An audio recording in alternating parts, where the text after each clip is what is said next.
আজকে আমরা ক্লাস 10-এর সিলেবাসে থাকা যে কবিতাটা নিয়ে পড়াশোনা করব সেটা হচ্ছে রবীন্দ্রনাথ ঠাকুরের লেখা আফ্রিকা। এবার প্রথমেই বলে রাখি যে এই কবিতাটা থেকে তোমাদের মোট 4 ধরনের কোয়েশ্চেন্স আসবে। ফার্স্ট হচ্ছে এমসিকিউ, বহু বিকল্পীয় প্রশ্ন, এক একটা 1 নম্বর করে। নেক্সট হচ্ছে এসএকিউ, কম বেশি 20 শব্দে উত্তর, এগুলো এক একটা 1 নম্বর করে। 3 নম্বর টাইপটা হচ্ছে সংক্ষিপ্ত উত্তরধর্মী প্রশ্ন, এগুলো এক একটা 3 নম্বর করে। তুমি সেক্ষেত্রে একটা ফ্ল্যাট 3 নম্বরের পেতে পারো, বা পার্ট কোয়েশ্চেন হিসেবে 1+2, 1+1+1 এভাবেও পেতে পারো। আর ফোর্থ টাইপ যেটা, সেটা হচ্ছে ব্রড কোয়েশ্চেন্স আসবে এখান থেকে, 5 মার্কস ইচ, একটা ফ্ল্যাট 5 মার্কসের কোয়েশ্চেন পেলে, বা 1+4, 2+3 এভাবে ভেঙে ভেঙেও তুমি পেতে পারো। কবিতাটা সম্পর্কে আলোচনা করবার আগে আমাদের ডেফিনেটলি একটু কবি পরিচিতি অংশটা জেনে নিতে হবে, কারণ যে কোনো রচনা আমরা যখন পড়ছি তখন যিনি লিখছেন তার সম্পর্কে একটা প্রাথমিক ধারণা করে রাখাটা অবশ্যই দরকার। পেজ নাম্বার 38, পেজ 38 পার করবে। রবীন্দ্রনাথ ঠাকুর এখানে টিকমার্ক করে দেবে। পুরোটাই পড়তে হবে, কারণ এখান থেকেও কিন্তু ছোট্ট ছোট্ট খুঁটিয়ে প্রশ্ন আসে। সুতরাং আমিও পুরোটাই পড়ছি, আর যে জায়গাগুলো আমি আন্ডারলাইন করতে করতে যাব সেগুলো তোমাদের হাতে যেন পেন্সিল থাকে, তোমরা সেগুলো মার্ক করতে করতে যেও। জন্ম মৃত্যু সাল দেওয়াই রয়েছে 1861 থেকে 1941। জন্ম হয় কলকাতার জোড়াসাঁকোর ঠাকুর বাড়িতে, এবং অনেকেই হয়তো জোড়াসাঁকোর ঠাকুর বাড়িতে গেছো, যারা এখনও যাওনি অতি অবশ্যই যেও। খুব সুন্দর একটা জায়গা, সেখানে তার ব্যবহৃত জিনিসপত্র, আসবাবপত্র সমস্ত কিছু আছে, সংগ্রহশালা আছে, দেখতে খুব ভালো লাগবে তোমাদের। অল্প বয়স থেকে ঠাকুর বাড়ি থেকে প্রকাশিত ভারতী ও বালক পত্রিকায় তিনি নিয়মিত লিখতেন। দীর্ঘ জীবনে অজস্র কবিতা, গান, ছোট গল্প, উপন্যাস, প্রবন্ধ, নাটক লিখেছেন, ছবি এঁকেছেন। এশিয়ার মধ্যে তিনি প্রথম নোবেল পুরস্কার পান 1913 সালে সং অফারিংসের জন্য। 2টি স্বাধীন রাষ্ট্র ভারত আর বাংলাদেশের জাতীয় সঙ্গীত তাঁর রচনা। কবির প্রথম জীবনে লেখা কাব্যগ্রন্থগুলি হল সন্ধ্যা সঙ্গীত, প্রভাত সঙ্গীত, ছবি ও গান, ভানুসিংহ ঠাকুরের পদাবলী, কড়ি ও কোমল। 1888 থেকে 1896, মাত্র 8 বছরে কবি প্রতিভার যে অভূতপূর্ব বিকাশ ঘটেছে তারই চিহ্ন সুমুদ্রিত এই পর্বের 4খানি কাব্যগ্রন্থে।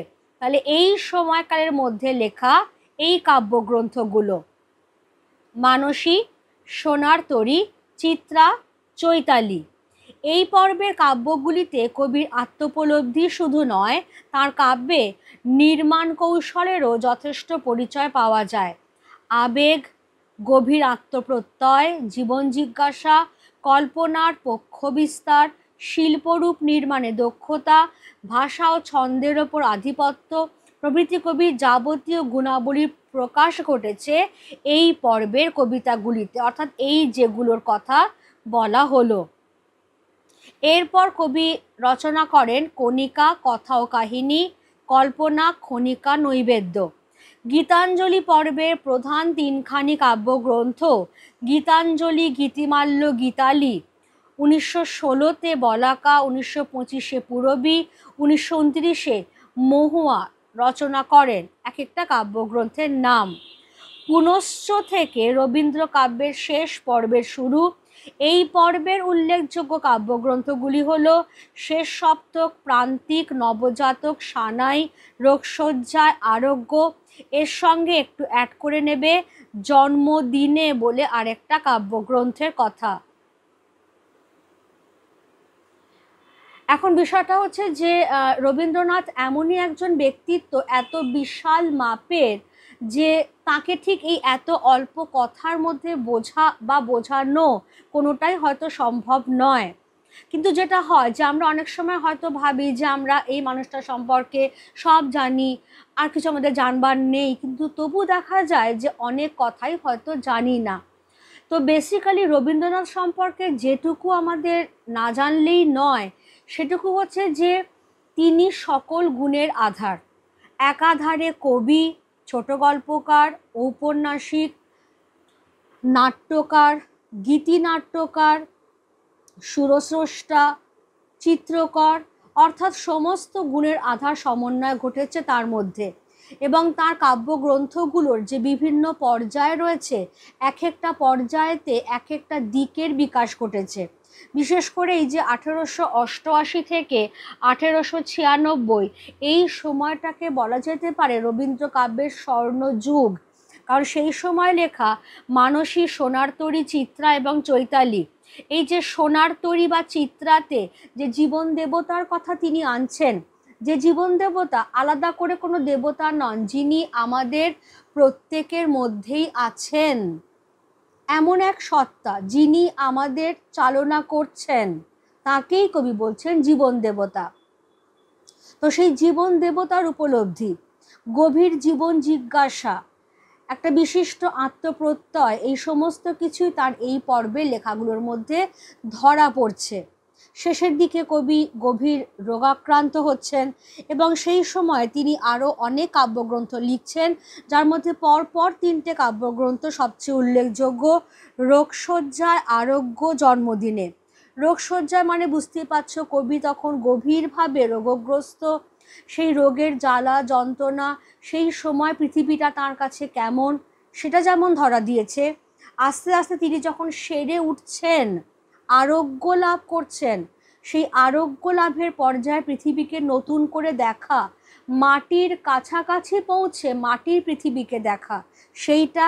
আর জন্মদিনে যখন কবি সেরে উঠছেন, তখন নতুন জীবন যেন তিনি পাচ্ছেন, সেই উপলব্ধির কথা তার এই কাব্যগ্রন্থের মধ্যে রয়েছে। এবার এখান থেকে আমরা অবশ্যই ছোট্ট ছোট্ট কিছু কোয়েশ্চেন নিয়ে নেব। যেমন এইখান থেকে আমরা যেটা নেব সেটা হচ্ছে এই জায়গাটা, যেটা ঠাকুরবাড়ি থেকে প্রকাশিত কোন কোন পত্রিকায়,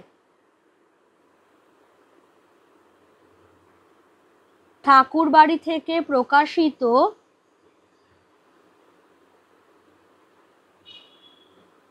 কোন কোন পত্রিকায়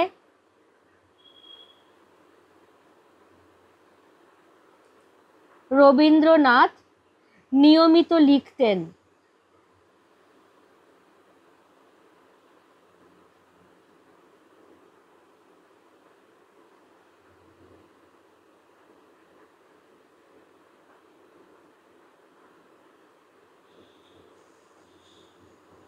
ভারতী ও বালক পত্রিকায় তিনি নিয়মিত লিখতেন। হয়ে গেল এটা একটা। এবার দ্বিতীয়টা যেটা, যে তিনি কত সালে এবং কিসের জন্য নোবেল পুরস্কার অর্জন করেন। সোজা আমরা ড্র্যাগ করে নেব কোয়েশ্চেনটাকে এখানে, যে রবীন্দ্রনাথ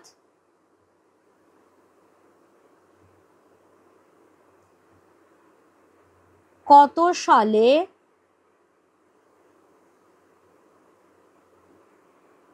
কিসের জন্য নোবেল পুরস্কার অর্জন করেন?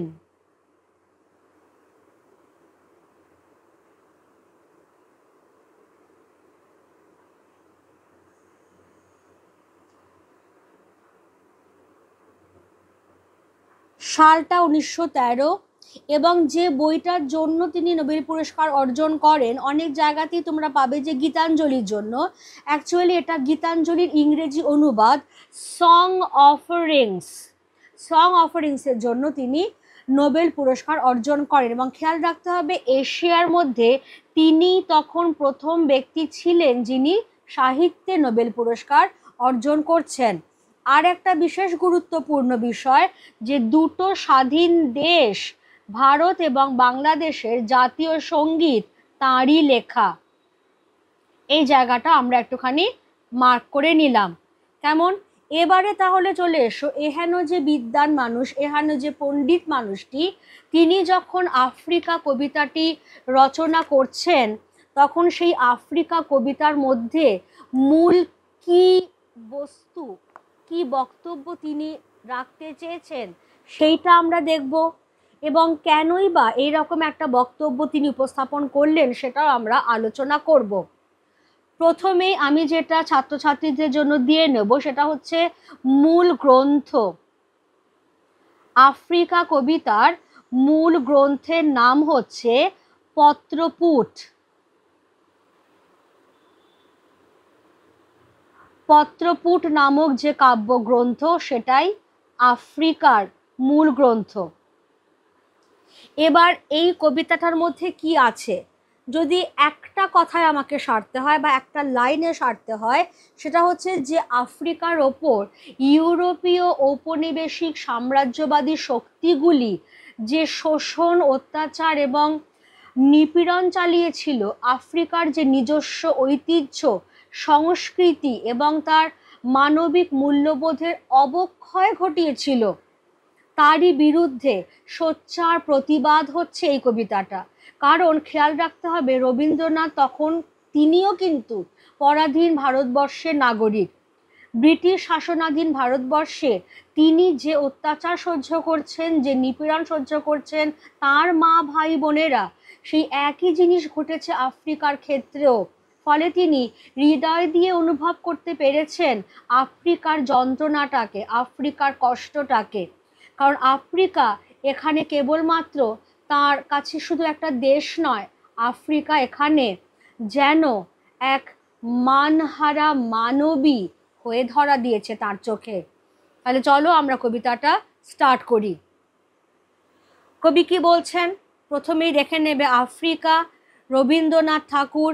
বানানগুলো সম্পর্কে একটু সচেতন থাকতে হবে, কারণ যত আমরা বানান ভুল অ্যাভয়েড করব, যত আমরা টু দ্য পয়েন্টে আনসার করব, তত কিন্তু আমরা এমসিকিউ, এসএকিউ, ইভেন 3 মার্কসের কোয়েশ্চেনও ফুল মার্কস তুলে নিতে পারবো। এটা যেন সবার খেয়াল থাকে।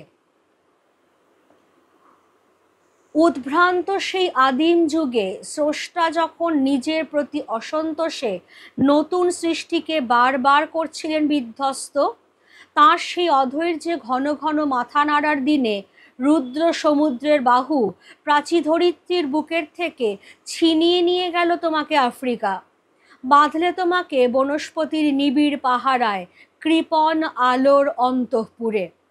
বলা হচ্ছে যে আদিম যুগ হচ্ছে উদ্ভ্রান্ত, কারণ পৃথিবী যখন সৃষ্টি হচ্ছিল তখন পৃথিবী একদিনেই তৈরি হয়নি। বিগ ব্যাং থিওরি তোমরা সবাই জানো।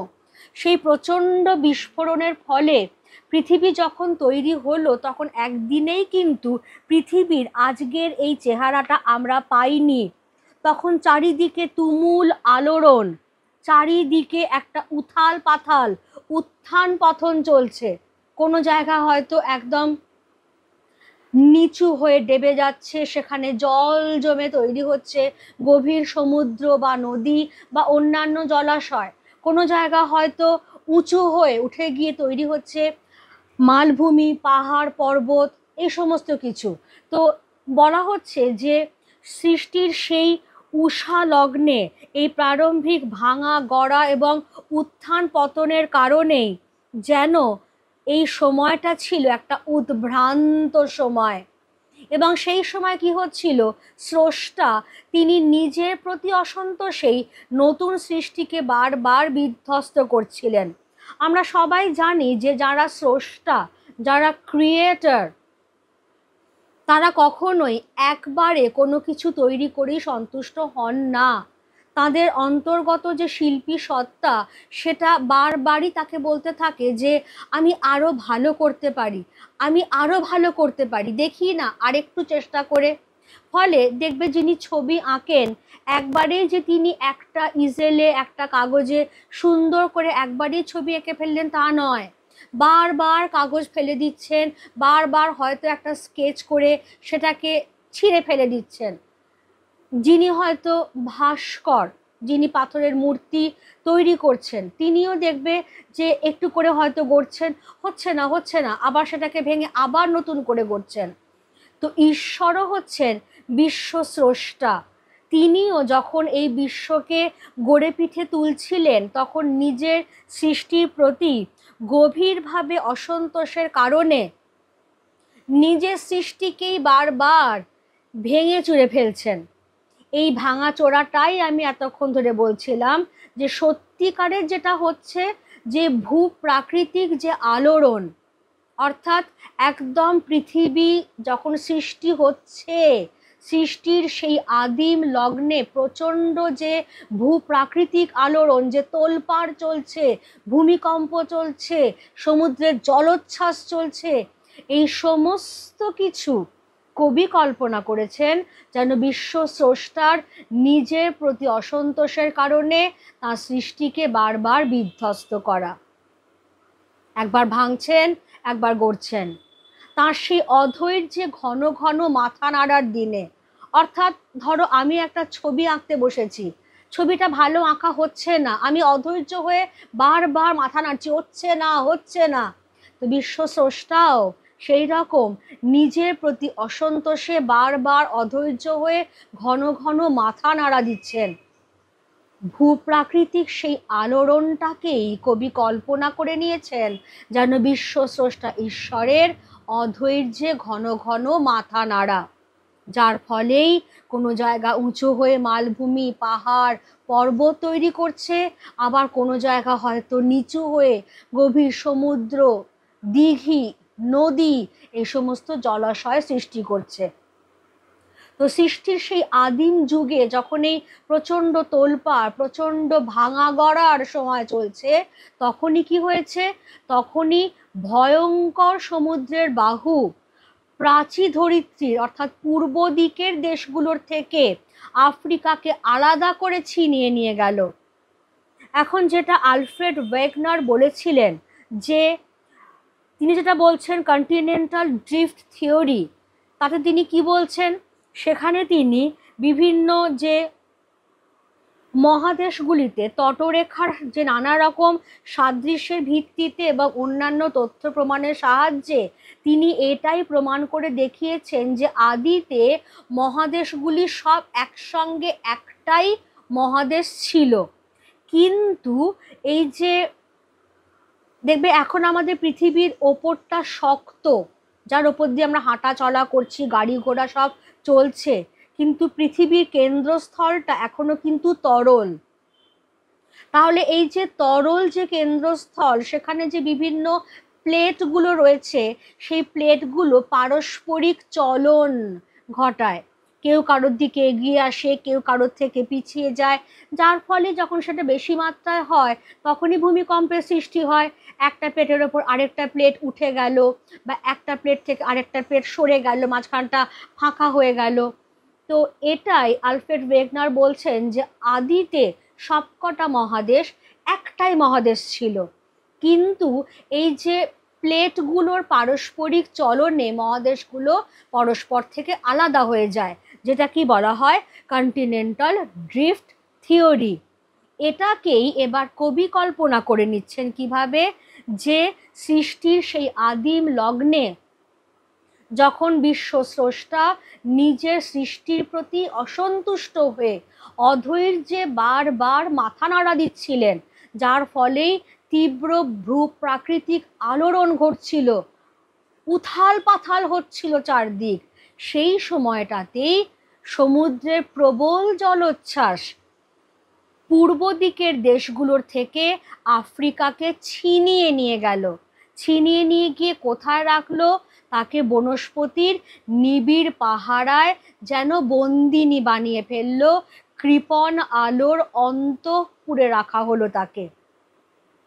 আফ্রিকা কথাটা উচ্চারণ করলেই তোমার চোখে প্রথমেই যেটা ভেসে আসবে দুর্ভেদ্য অরণ্য।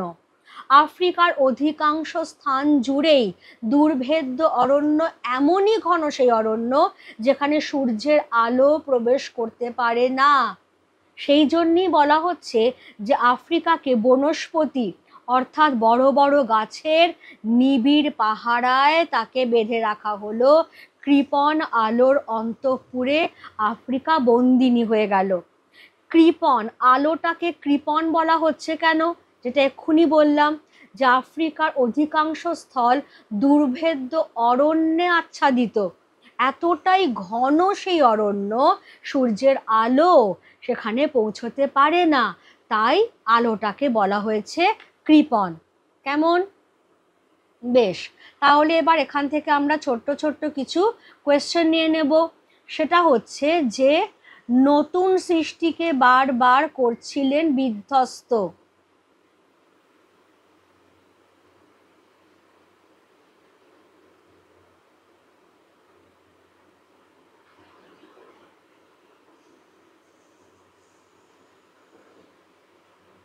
কে কেন নতুন সৃষ্টিকে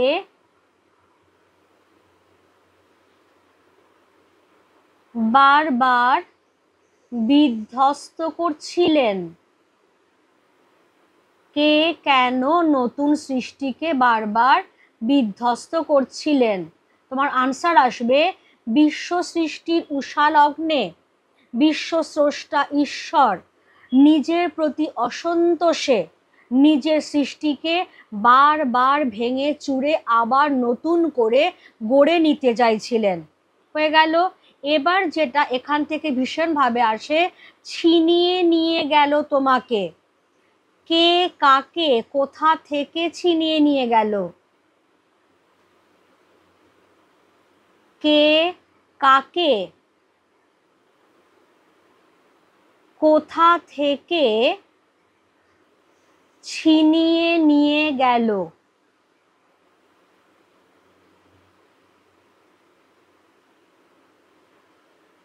কে রুদ্র সমুদ্রের বাহু আফ্রিকাকে ছিনিয়ে নিয়ে গেল প্রাচী ধরিত্রীর বুকের থেকে?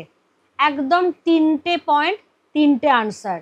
এবার বলা হচ্ছে কৃপণ আলোর অন্তঃপুরে। আলোকে কৃপণ বলা হয়েছে কেন? এই কোয়েশ্চেনগুলো ভীষণ ভীষণ পরীক্ষায় আসে। আলোকে কৃপণ বলা হয়েছে কেন?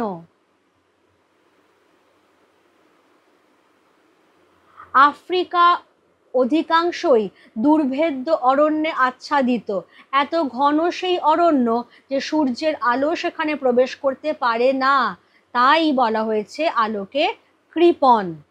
হয়ে গেল এ পর্যন্ত সবার বোঝা? আমি বারবার বলছি যে কারোর যদি কোনো জায়গা বুঝতে অসুবিধে থাকে আমাকে একটু প্লিজ কমেন্ট বক্সে জানিও। তোমাদের কমেন্ট পেলে আমারও সুবিধে যে তোমরা কতটা বুঝতে পারলে সেটা আমি বুঝতে পারবো। এবারে আফ্রিকাকে তো তাহলে তার মাতৃক্রোড় থেকে ছিনিয়ে নিয়ে যাওয়া হলো। সে তো প্রাচী ধরিত্রীর, প্রাচী মানে ইস্টার্ন কান্ট্রিজ, সে প্রাচী ধরিত্রীর সঙ্গে এক হয়েছিল। সেখান থেকে তাকে ছিনিয়ে নিয়ে সরিয়ে নিয়ে যাওয়া হলো এবং তাকে এমন একটা পরিবেশে রাখা হলো যেখানে চারদিকে বিশাল বিশাল গাছ, যে গাছের জঙ্গল ভেদ করে সূর্যের আলো মাটি পর্যন্ত পৌঁছতে পারে না। সেইখানে তাহলে আফ্রিকার কি অবস্থা হলো বা কিভাবে সে নিজেকে তৈরি করতে থাকলো?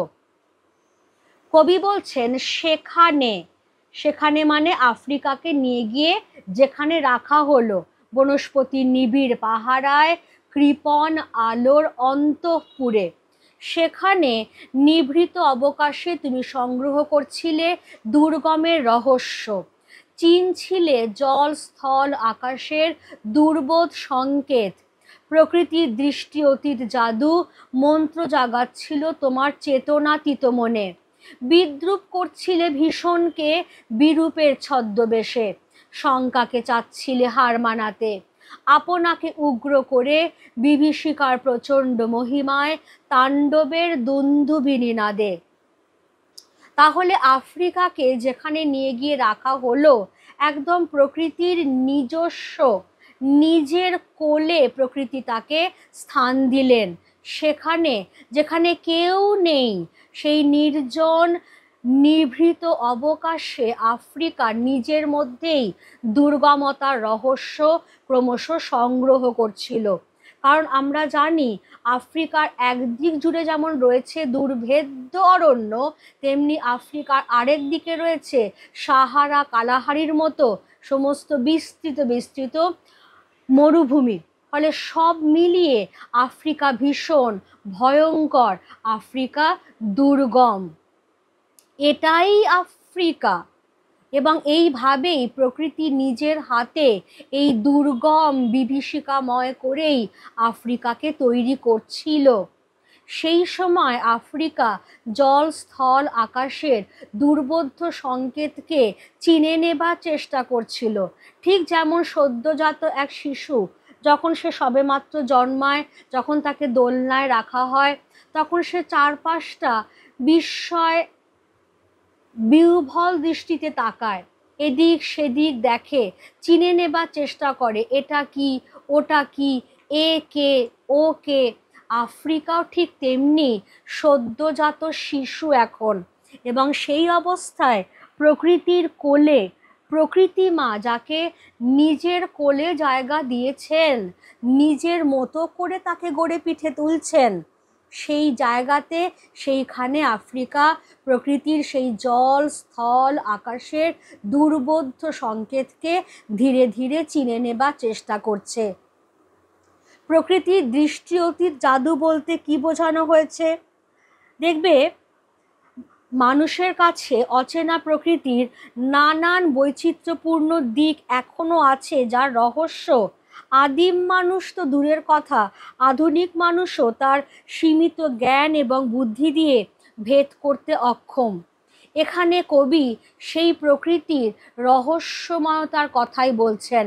প্রকৃতির দৃষ্টি অতীত জাদু মানে তার সেই বৈচিত্র্যপূর্ণ রহস্যময় দিক, যেগুলো আদিম মানুষ তার সীমিত জ্ঞান এবং বুদ্ধি দিয়ে ভেদ করতে অক্ষম ছিল। সেই রহস্যময়তা আফ্রিকার চেতনাতীত মনে মন্ত্র জাগাচ্ছিল।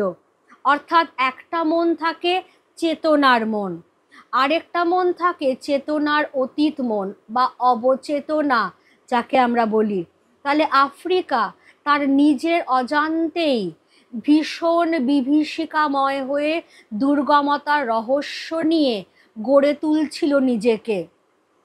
প্রকৃতির অজানা সমস্ত রহস্য যেন তাকে তার মধ্যে সঞ্চারিত করছিল, বিদ্রূপ করছিলে ভীষণকে বিরূপের ছদ্মবেশে। কবি এবার জিনিসটাকে খুব সহজ করে দিচ্ছেন। কবি বলছেন, এই যে আফ্রিকাকে দেখে আমরা ভয় পাই, এই যে আফ্রিকার ভীষণ জঙ্গল, এই যে আফ্রিকার বিশাল বিস্তৃত মরুভূমি, এ আসলে আফ্রিকার বিরূপতার ছদ্মবেশ মাত্র। এগুলো সব তো বিরূপতা, এগুলো তো কোনোটাই মানুষের জন্য ভালো নয়, বা মানুষের মঙ্গলের জন্যও নয়, বা মানুষ এগুলোকে দেখে যে ভীষণ খুশি হবে, আহ্লাদিত হবে, আনন্দিত হবে, এমনটা তো নয়। ফলে এই যে বিরূপতা, এই বিরূপতাটা যেন আফ্রিকার ছদ্মবেশ। সে ইচ্ছে করেই এই ছদ্মবেশটা ধারণ করছিল, এবং এই ছদ্মবেশ ধারণ করে সে তার ভীষণতাকে নিজেই বিদ্রূপ করছিল। আফ্রিকা ভীষণ, আমরা জানি, আফ্রিকা বিভীষিকাময়, আমরা জানি, কিন্তু সবটাই যেন আফ্রিকার একটা ছদ্মবেশ, যেটা নিয়ে সে তার নিজের এই ভীষণতাকেই বিদ্রূপ করছে, চাইছে তার শঙ্কাকে হার মানাতে। তাকে, আপনাকে মানে নিজেকেই উগ্র করে বিভীষিকার প্রচণ্ড মহিমায় তাণ্ডবের দুন্দুভি নিনাদে। অর্থাৎ আফ্রিকার এই যে বিভীষিকাময় ভয়ঙ্কর চেহারা, আফ্রিকার এই যে তাণ্ডব চলছে আফ্রিকার মধ্যে, অরণ্য একদিকে, পাহাড় একদিকে, মরুভূমি একদিকে, আফ্রিকার যে আদিম অধিবাসীরা, তাদের সংস্কৃতির যে রহস্যময়তা, সমস্ত কিছু নিয়ে যে আফ্রিকা ভীষণ। ধরো সে একজন মানবী, বিকট দেখতে একজন মানবী, সে যখন আয়নার সামনে গিয়ে দাঁড়াচ্ছে, প্রথমটায় নিজেকে দেখেই সে ভয় পেয়ে যাচ্ছে, তারপরে সে নিজেকেই এইটা বোঝাতে সক্ষম হচ্ছে যে এটা আমার একটা ছদ্মবেশ মাত্র। কেন আমি এই ছদ্মবেশটা আজকে ধারণ করেছি? আজকে আমি যদি এই দুর্গমতার, এই বিভীষিকার ছদ্মবেশটা না ধারণ করি, তাহলে পৃথিবীর যত সভ্য দেশ আছে, যত ঔপনিবেশিক সাম্রাজ্যবাদী শক্তি আছে, সব আমার ওপর এসে হানা দেবে, আমার যা কিছু সম্পদ আছে সেগুলোকে লুণ্ঠন করবার জন্য। সেজন্য আফ্রিকা কি করছিল? আফ্রিকা তার যে এই বিভীষিকাময় চেহারা সেটাকে আরো ভয়ঙ্কর করে, তার এই যে তাণ্ডবের দুন্দুভি, দুন্দুভি মানে হচ্ছে বিরাট বড় ঢাক, যেটা যুদ্ধের আগে বাজানো হয়, সেই ভীষণ তাণ্ডবের আওয়াজে সে চাইছিল নিজের শঙ্কাকেই হার মানাতে, যে যাতে আমার ওপরে কেউ হানা দিতে না আসতে পারে, আমার ওপরে যাতে আগ্রাসনের থাবা বসাতে না পারে, এই ভয়টাকে সে হার মানাতে চাইছিল। কারণ এই বিরূপতাটা একটা ছদ্মবেশ ছাড়া আর কিছুই নয়, যে বিরূপের ছদ্মবেশে সে নিজের ভীষণতাটাকেই তো বিদ্রূপ করেছে। অর্থাৎ প্রকৃতি একটা সদ্যজাত শিশুকে নিজের কোলে এনে নিজের দুর্গমতা দিয়ে, নিজের রহস্যময়তা দিয়ে তাকে ভীষণ, তাকে বিভীষিকাময় করে গড়ে তুলছে, যাতে আফ্রিকার দিকে চট করে বাইরের ইউরোপীয় সাম্রাজ্যবাদী শক্তির নজর না পড়ে। ফলে আফ্রিকার অরণ্য, তার পাহাড়, তার মরুভূমি সব কিছু নিয়ে তার যে এই বিভীষিকা, সেটা নেহাতি আফ্রিকার একটা ছদ্মবেশ মাত্র। কেমন? তাহলে সেখানে নিভৃত অবকাশে তুমি এইটুকু জায়গা নেবে। কোয়েশ্চেনটা কি হবে? কে কি করছিল?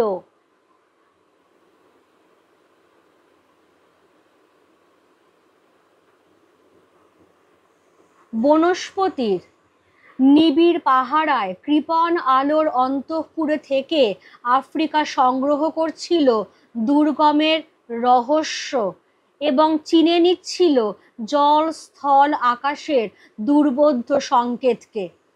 এইটা হচ্ছে তোমার এই কোয়েশ্চেনটার আনসার হয়ে গেল। এবার প্রকৃতির দৃষ্টি অতীত জাদু বলতে কি বোঝানো হয়েছে?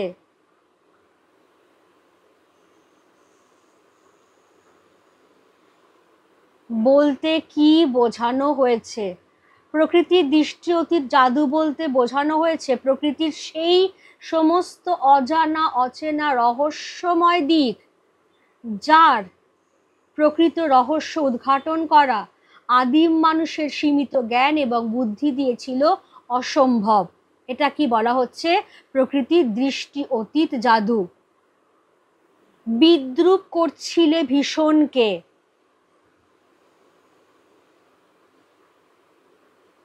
কে কিভাবে ভীষণকে বিদ্রূপ করছিল? বিদ্রূপ করা মানে ঠাট্টা করা, ব্যঙ্গ করা।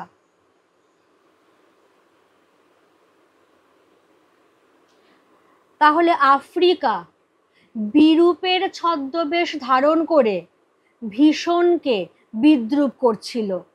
ঠিক এটুকুই আনসার। এবার শঙ্কাকে চাচ্ছিলে হার মানাতে। এইখান থেকে তুমি কোয়েশ্চেনটা এভাবে নিয়ে নাও, কে কিভাবে শঙ্কাকে, শঙ্কা মানে ভয়, শঙ্কাকে হার মানাতে চাইছিল?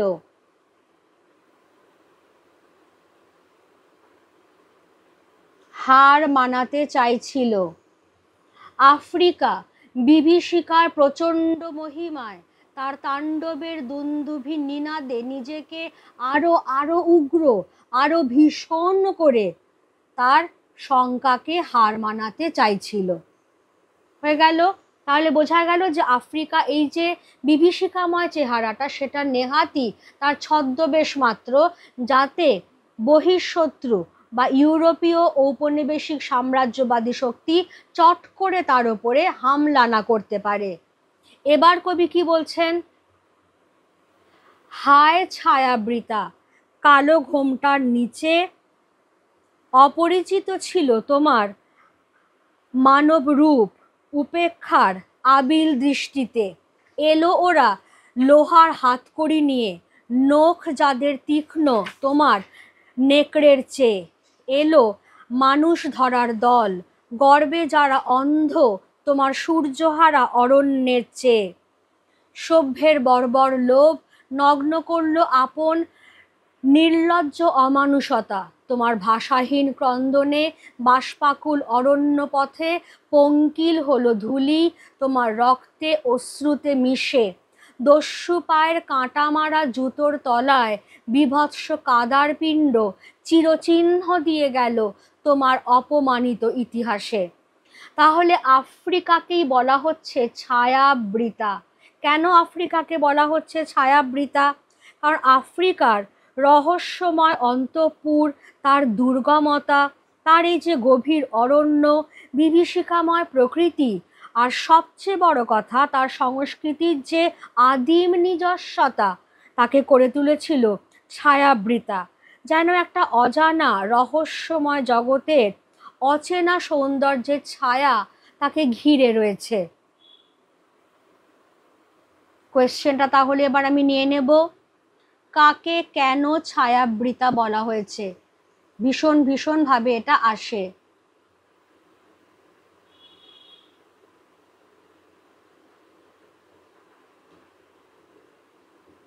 কাকে কেন ছায়াবৃতা বলা হয়েছে? আনসারটা তো আমি এইমাত্র আলোচনা করেই দিলাম।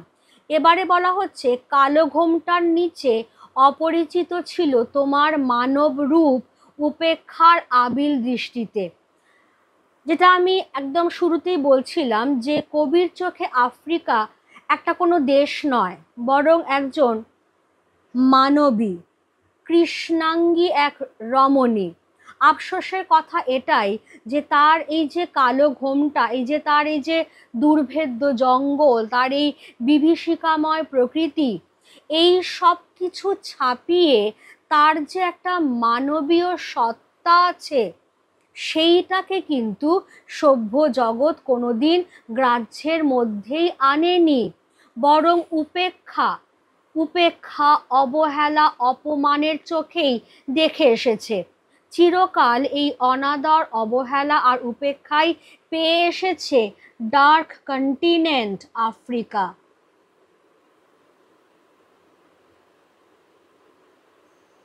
অর্থাৎ দেখবে সাধারণভাবে যেটা হয়ে থাকে যে খুব কালো রঙের দেখতে কোনো মেয়ে যদি থাকে, তাহলে চট করে মানুষ তার দিকে তাকায় না বা একবার তাকিয়ে চোখ ফিরিয়ে নেয়। কিন্তু বাইরের সৌন্দর্যটাই প্রকৃত সৌন্দর্য নয়, যেটা রবীন্দ্রনাথ তার প্রতিটা লেখায় বারবার তুলে ধরেছেন, এবং যেটা আমরাও বুঝতে পারি আমাদের এই পরিণত মন নিয়ে, যে আসল সৌন্দর্য হচ্ছে মানুষের অন্তরের সৌন্দর্য।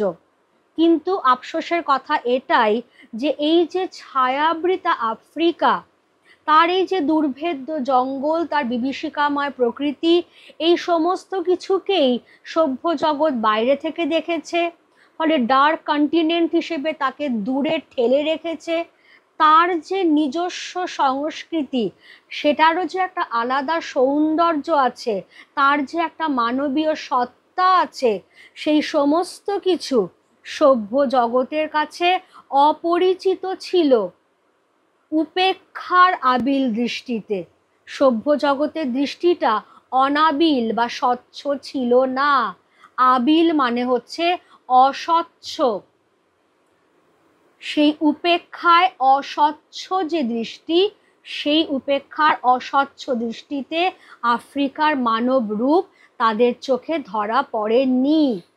এরপর একটা সময় এলো যখন তারা খোঁজ পেল আফ্রিকার সম্পদের, প্রাকৃতিক সম্পদ, খনিজ সম্পদ এবং মানব সম্পদ। তখন ইংল্যান্ড, ফ্রান্স, যে সমস্ত ঔপনিবেশিক শক্তিগুলি আছে, তারা সবাই আফ্রিকার ওপর ঝাঁপিয়ে পড়ল তার এই সম্পদ লুণ্ঠন করবার জন্য। কবি কি বলছেন? কবি বলছেন, এলো ওরা লোহার হাতকড়ি নিয়ে, নখ যাদের তীক্ষ্ণ তোমার নেকড়ের চেয়ে। তাহলে এই যে পাশ্চাত্য ঔপনিবেশিক সাম্রাজ্যবাদী শক্তিগুলো যখন আফ্রিকার মানব রূপটা দেখতে পেল না, তার সম্পদটা দেখতে পেল। সেই সম্পদ লুণ্ঠন করবার জন্য ওরা দাঁত নখ বার করে হামলে পড়ল। লোহার হাতকড়ি ইঙ্গিত বহন করছে দাস ব্যবসার। কারণ আফ্রিকায় এই ঔপনিবেশিক সাম্রাজ্যবাদী শক্তিগুলি হানাই দিয়েছিল তার প্রাকৃতিক সম্পদ, খনিজ সম্পদ, মানব সম্পদের জন্য। প্রাকৃতিক সম্পদ লুটপাট করলো, খনিজ সম্পদ লুটপাট করলো, এবং আফ্রিকার যারা আদিম অধিবাসী তাদেরকে কৃতদাস হিসেবে বন্দি বানিয়ে ধরে নিয়ে গেল নিজের দেশে। তারা পরিণত হলো তাদের কৃতদাসে। এই দাস ব্যবসার শুরু হলো। সেই কারণেই কবি বলছেন যে এদের নখ তোমার নেকড়ের চেয়েও তীক্ষ্ণ। অর্থাৎ তোমার যে দুর্গম অরণ্য, সেখানে হিংস্র সাপদের বাস, যাদের সাংঘাতিক ভয়ঙ্কর নখ, কিন্তু তাদের নখও হার মানবে এই পাশ্চাত্য ঔপনিবেশিক শক্তির লোভের নখের কাছে। এবং বলছেন এলো মানুষ ধরার দল। পরিষ্কার সেই দাস ব্যবসাকে ইঙ্গিত করা হচ্ছে যে এরা মানুষ ধরতেই এলো এখানে, যে আফ্রিকার এই কালো মানুষের দল, এদেরকে আমাদের দেশে নিয়ে যাব, এদেরকে দিয়ে আমাদের কাজ করাবো, এরা আমাদের কৃতদাস বা স্লেভে পরিণত হবে। একটু আমি রেফারেন্স হিসেবে বলে রাখি, যদি কেউ না পড়ে থাকো, আঙ্কেল টমস কেবিনটা একবার পড়ো। এর থেকে মর্মস্পর্শী দাস ব্যবসার কাহিনী বোধহয় আজ পর্যন্ত রচিত হয়নি। তো সেটাই বলা হচ্ছে যে পাশ্চাত্যের ঔপনিবেশিক শক্তিগুলি এখানকার মানুষদের, আদিম অধিবাসীদের তারা কৃতদাসে পরিণত করলো। এবং এদের যে লোভের নখ, তোমার নেকড়ের নখকেও হার মানাবে। গর্বে যারা অন্ধ তোমার সূর্যহারা অরণ্যের চেয়ে। সূর্যহারা অরণ্য আমরা একটু আগে এক্সপ্লেন করে এসেছি যে আফ্রিকার যে অরণ্য তা এতটাই দুর্ভেদ্য এবং দুর্গম যে সূর্যের আলো সেখানে প্রবেশ করতে পারে না। সেই জন্যেই অরণ্যকে বলা হচ্ছে সূর্যহারা অরণ্য। এবার সূর্যহারা অন্ধকার যে অরণ্য, তার থেকেও বেশি অন্ধ হচ্ছে এই পাশ্চাত্যের সাম্রাজ্যবাদী শক্তি। নিজেদের সভ্যতা গর্বে এরা অন্ধ, সেই জন্য এরা আর কাউকে মানুষ বলে মনেই করে না, তোমাকে তো করেই না। তাতে করে কি হলো? সভ্যের বর্বর লোভ নগ্ন করলো আপন নির্লজ্জ অমানুষতা। অর্থাৎ যারা নিজেদের পৃথিবীর শ্রেষ্ঠ সভ্য জাতি বলে মনে করে, ইউরোপীয় দেশগুলো, তারা তাদের এই বর্বর লোভ যখন একদম দাঁত নখ বার করলো না, তখন সেটা একটা নির্লজ্জ অমানুষিকতারই পরিচয় বহন করলো। তারা লুটপাট করছে, শোষণ চালাচ্ছে, অত্যাচার চালাচ্ছে, চাবুকের ঘায়ে বিধ্বস্ত করছে সেখানকার মানুষগুলোকে, হাতে পায়ে শেকল পরিয়ে বন্দি বানিয়ে নিয়ে যাচ্ছে। সব মিলিয়ে আফ্রিকার ওপর যেন একটা ধ্বংস লীলা চালাচ্ছে, একেবারে দলিত মথিত করছে আফ্রিকাকে। এটা যেন সভ্যের বর্বর লোভের নির্লজ্জ অমানুষিকতারই পরিচয়। তোমার ভাষাহীন ক্রন্দনে বাষ্পাকুল অরণ্য পথে পঙ্কিল হলো ধূলি তোমার রক্তে অশ্রুতে মিশে। দস্যু পায়ের কাঁটা মারা জুতোর তলায় বিভৎস কাদার পিণ্ড চিরচিহ্ন দিয়ে গেল তোমার অপমানিত ইতিহাসে। তাহলে যে কৃষ্ণাঙ্গী রমণী এতদিন পর্যন্ত অসূর্যম স্পর্শা ছিলেন, অর্থাৎ সূর্যের আলো যেখানে প্রবেশ করতে পারেনি, আজকে সেই মানবীর ওপর চলল চরম অত্যাচার।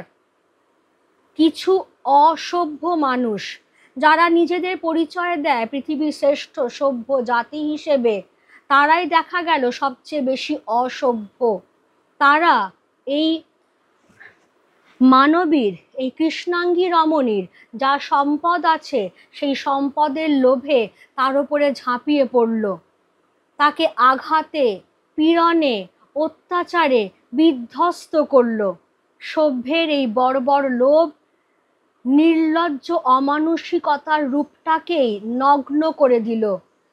তাদের লোভের নখ তোমার হিংস্র নেকড়ের চেয়েও যেন তীক্ষ্ণতর। গর্বে তারা এমনই অন্ধ যার কাছে তোমার সূর্যহারা অন্ধকার অরণ্য হার মানবে। এবার তাদের দ্বারা এইভাবে অত্যাচারিত, অপমানিত, লুণ্ঠিত হয়ে তুমি কাঁদতে লাগলে। এবং সেই যে রুদ্ধ চাপা কান্না, দেখো ভাষাহীন ক্রন্দন, এই কান্নার কোনো ভাষা হয় না, কারণ এমনভাবে তার ওপর অত্যাচার চলেছে, লুণ্ঠন চলেছে, এমনভাবে তার আপন সংস্কৃতি ঐতিহ্যকে অপমানিত করা হয়েছে যে এই কান্নার কোনো ভাষা নেই। সেই ভাষাহারা কান্নায় আফ্রিকার অরণ্যপথ বাষ্পাকুল হয়ে গেল। তার রক্তে, তার চোখের জলে মিলেমিশে একাকার হয়ে গেল আফ্রিকার পথের ধুলো। এবং দস্যুদের এই যে ঔপনিবেশিক শক্তি, এদেরকে দস্যু হিসেবে অভিহিত করা হচ্ছে। এদের পায়ের যে জুতোর তলায় যে কাঁটাগুলো রয়েছে, সেই কাঁটা মারা জুতো দিয়ে এরা যেন তোমার হৃৎপিণ্ডটাকে একদম দলিত মথিত করলো। তুমি পরিণত হলে একটা বীভৎস কাদার পিণ্ডে। তোমার সেই মানবীয় রূপ, তোমার সেই নিজস্ব সংস্কৃতি, সেই ঐতিহ্য সমস্ত কিছু অপমানিত হয়ে গেল। তাই বলা হচ্ছে যে দস্যু পায়ের কাঁটা মারা জুতোর তলায় বীভৎস কাদার পিণ্ড চিরচিহ্ন দিয়ে গেল তোমার অপমানিত ইতিহাসে। অর্থাৎ এই যে দস্যুরা এলো, ধ্বংস করলো, লুটপাট চালালো, তোমার সংস্কৃতি ঐতিহ্যকে শেষ করে দিয়ে গেল, তুমি কিচ্ছু করতে পারলে না, শুধু গুমড়ে গুমড়ে কাঁদলে। তোমার কান্নায়, তোমার রক্তে, তোমার পথের ধুলো কাদার পিণ্ডতে পরিণত হলো। এবং তোমার এই যে অপমানিত হলো তোমার ইতিহাসটা, চিরচিহ্নিত হয়ে গেল সেটা, যে আফ্রিকা কি ছিল, আফ্রিকা কিভাবে কাদের হাতে চিরকালের জন্য অপমানিত হলো। তাহলে এখান থেকে এই কোয়েশ্চেনটা আমরা পেয়ে গেছি যে কাকে কেন ছায়াবৃতা বলা হয়েছে। এবার বলা হচ্ছে অপরিচিত ছিল। এখান থেকে ছোট্ট কোয়েশ্চেন নিয়ে নাও, কি অপরিচিত ছিল?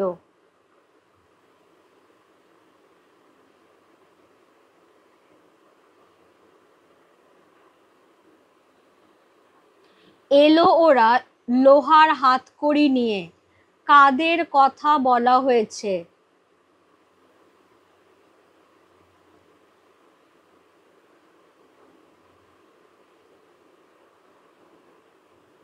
পাশ্চাত্যের ঔপনিবেশিক সাম্রাজ্যবাদী শক্তিগুলির কথাই এখানে বলা হয়েছে। নখ যাদের তীক্ষ্ণ তোমার নেকড়ের চেয়ে, এখানেও সেই একই কথা, যে কাদের নখ কার চেয়ে তীক্ষ্ণ। এখানে যে আনসারটা হবে যে পাশ্চাত্যের ঔপনিবেশিক সাম্রাজ্যবাদী শক্তির লোভের নখ আফ্রিকার নেকড়ের চেয়েও তীক্ষ্ণ। গর্বে যারা অন্ধ তোমার সূর্যহারা অরণ্যের চেয়ে। অর্থ বুঝিয়ে দাও।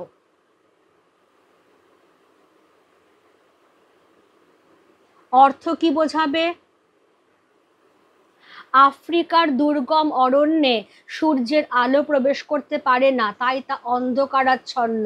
কিন্তু সেই আফ্রিকায় পাশ্চাত্যের ঔপনিবেশিক সাম্রাজ্যবাদী যে শক্তিগুলি হানা দিয়েছিল, তারা গর্বে এতটাই অন্ধ যে আফ্রিকার সূর্যহারা অরণ্যের চেয়েও যেন তারা অন্ধকারাচ্ছন্ন। নিজেদেরই গর্বে নিজেরাই অন্ধকারাচ্ছন্ন হয়ে রয়েছে।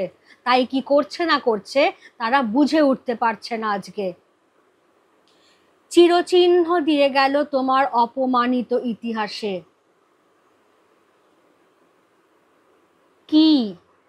কিভাবে? চিরচিহ্ন রেখে গেল।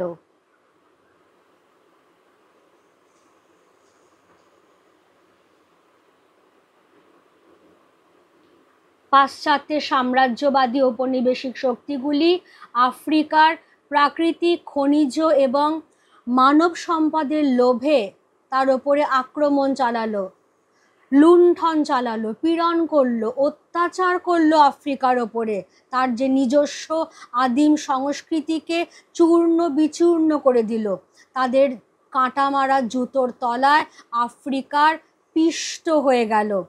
তার রক্তে অশ্রুতে মিশে তার পথের ধুলো কাদা মাখা হয়ে গেল, এবং এইভাবেই আফ্রিকার ইতিহাস হলো অপমানিত চিরকালের জন্য।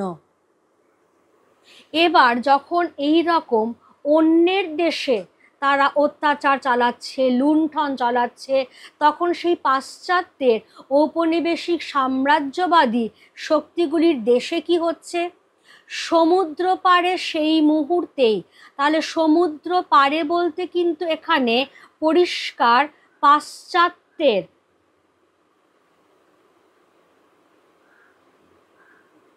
দেশগুলির কথা বলা হয়েছে, অর্থাৎ ওয়েস্টার্ন কান্ট্রিজ, যেখান থেকে লোকেরা এসে আফ্রিকার ওপরে এই রকম অত্যাচার, লুণ্ঠন, অপমান করে গেল আফ্রিকাকে। দাস ব্যবসা শুরু হয়ে গেল সেখানে। তার ইতিহাস চিরকালের জন্য অপমানিত হলো। ঠিক সেই সময় সেই পাশ্চাত্যের দেশে কি হচ্ছে? সমুদ্র পাড়ে সেই মুহূর্তেই তাদের পাড়ায় পাড়ায় মন্দিরে বাজছিল পূজার ঘণ্টা। সকালে সন্ধ্যায় দয়াময় দেবতার নামে শিশুরা খেলছিল মায়ের কোলে। তাহলে সমুদ্র পাড়ে সেই মুহূর্তেই এখান থেকে কোয়েশ্চেনটা আসে, কি হচ্ছিল?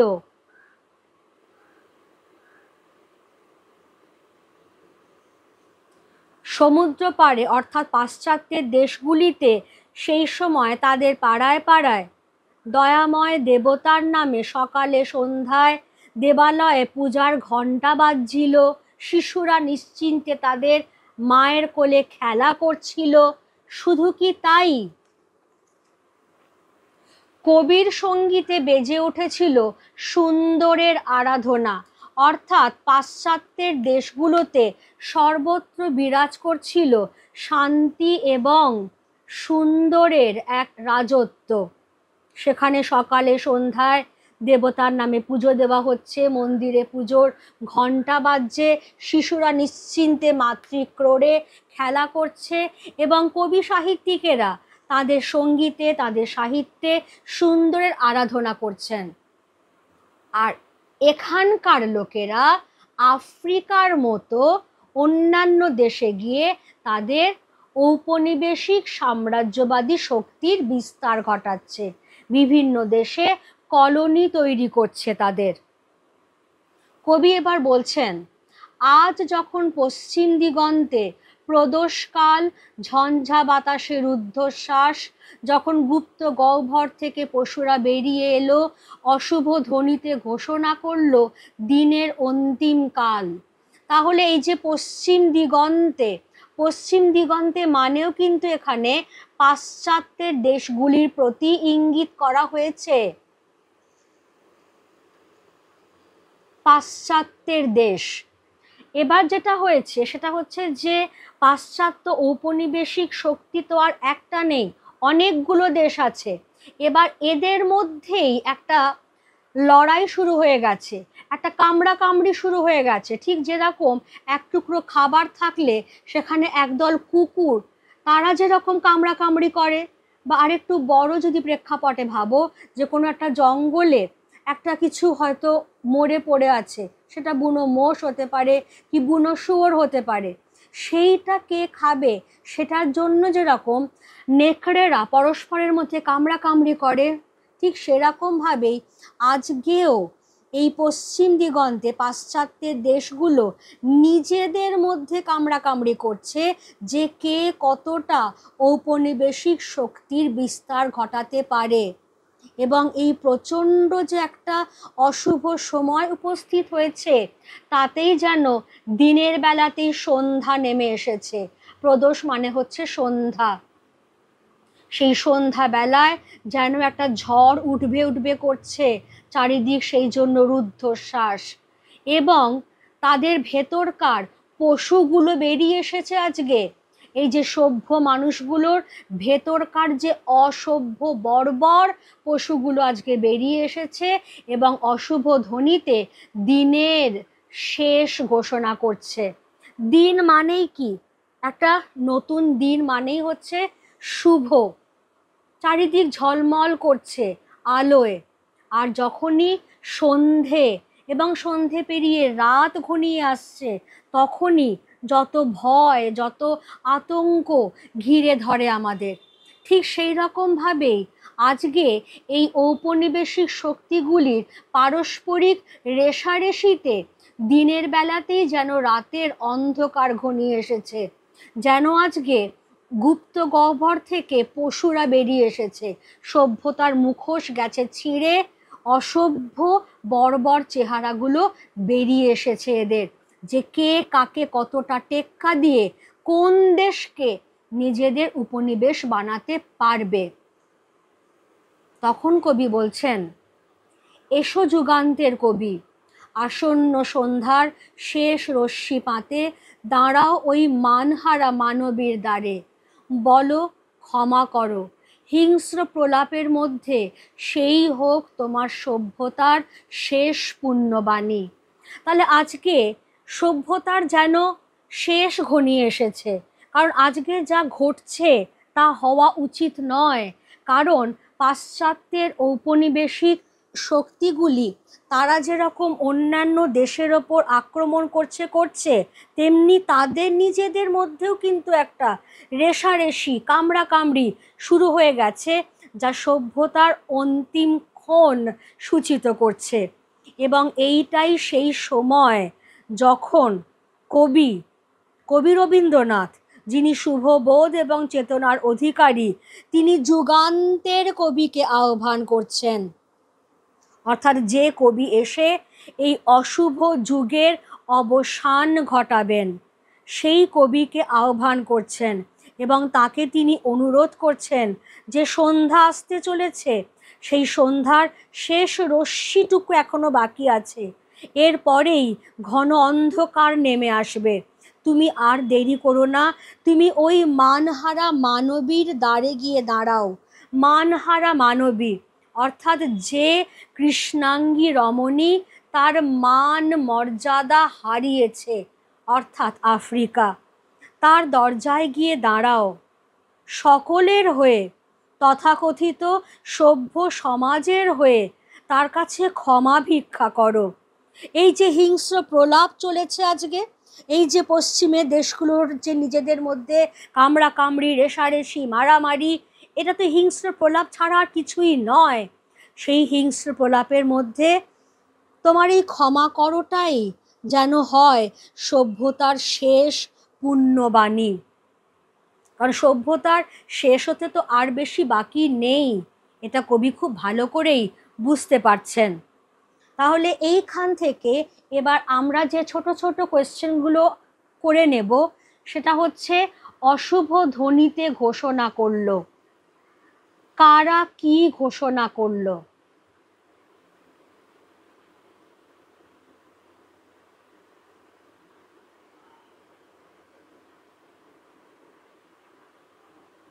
পাশ্চাত্যের ঔপনিবেশিক সাম্রাজ্যবাদী যে দেশগুলি, তারা সভ্য হয়েও পশুর মতো বর্বর।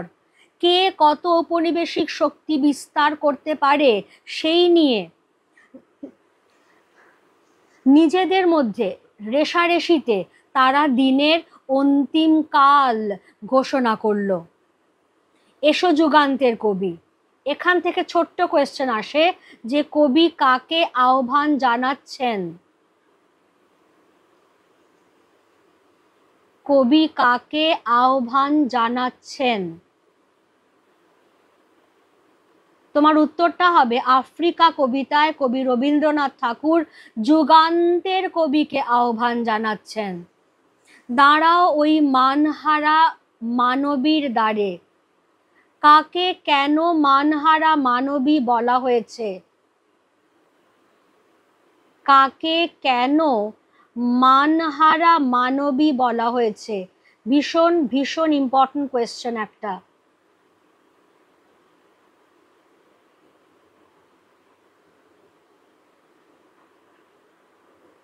আফ্রিকাকে বলা হয়েছে মানহারা মানবী, কারণ পাশ্চাত্যের ঔপনিবেশিক সাম্রাজ্যবাদী শক্তির দল তার প্রাকৃতিক খনিজ এবং মানব সম্পদের লোভে তার উপরে লুণ্ঠন চালিয়েছে, অত্যাচার চালিয়েছে, পীড়ন করেছে, তার আদিম অধিবাসীদের কৃতদাস রূপে ধরে নিয়ে গেছে, অপমানিত করে তার ইতিহাসকে, তার নিজস্ব যে সংস্কৃতি ঐতিহ্য সমস্ত কিছুকে তারা তাদের কাঁটা মারা জুতোর তলায় পিষে দিয়ে গেছে।